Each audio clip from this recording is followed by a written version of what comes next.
Our first question comes from King Pact, who writes in, "Hey AMC, how are you guys?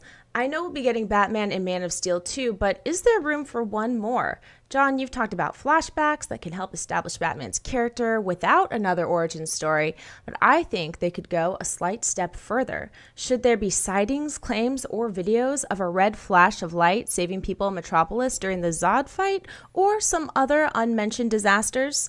What do you guys think of semi-introducing characters like Flash, Wonder Woman, or someone else in a subtle way?" Yeah, for those of you who don't know what he's talking about when I mentioned that using flashbacks with Batman, my idea, it's not my idea. I think this is what they're going to do.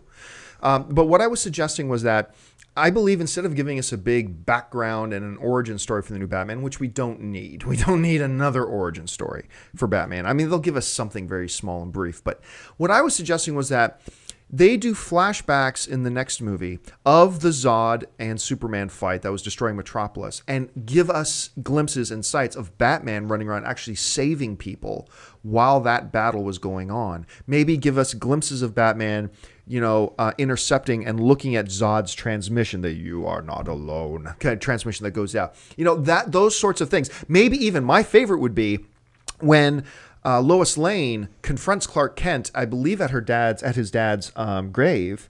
When she first confronts him, they talk about it, to see standing off behind a tree somewhere, see Bruce Wayne listening in, because Bruce Wayne figured it out on his own because Batman's just that smart. I mean, I would love all that kind of stuff. Now, what King Pact is suggesting is also something that I completely endorse. I've said for a while that I love the way Marvel did everything with introduce a character in a movie, introduce another character in their own movie, and then bring them together. I think DC should do it a little bit reverse, which is introduce some of their lesser known characters with their bigger characters to give them some popularity and give them the legs that they would need to then be able to stand in their own standalone film. So the idea of, say, taking Man of Steel 2, the Batman versus Superman film, and giving us glimpses or even minor introductions to characters like Flash, or even more importantly, I'll go out on a limb and say, give us, a little bit of an introduction maybe into a Wonder Woman.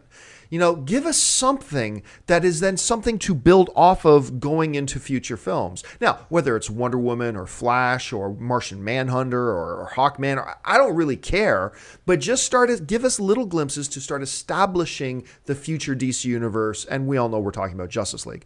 So I think this is a great opportunity. You're never going to have a bigger audience than with Batman versus Superman. It's going to be the biggest audience, I think, in film history. Bring in these characters, give us introductions so they can build off and go forward. I think it's a great idea, King Pact. I'm completely with you on that. I have been the whole time. Nice. I'm not a fan of flashbacks, except in comedies. However, in Man of Steel, that's my one exception. I loved those flashbacks. Oh, good. Little Superman. Oh my gosh. Little Superman. Just pulled at my heartstrings. If you like this video, be sure to give it a thumbs up and don't forget to subscribe to AMC Movie News on YouTube. It's free and a great way to stay updated with all the latest movie news and check out our daily show, AMC Movie Talk. Also, don't forget to check us out on Facebook and Twitter to stay in the loop for our special prizes, giveaways, and contests.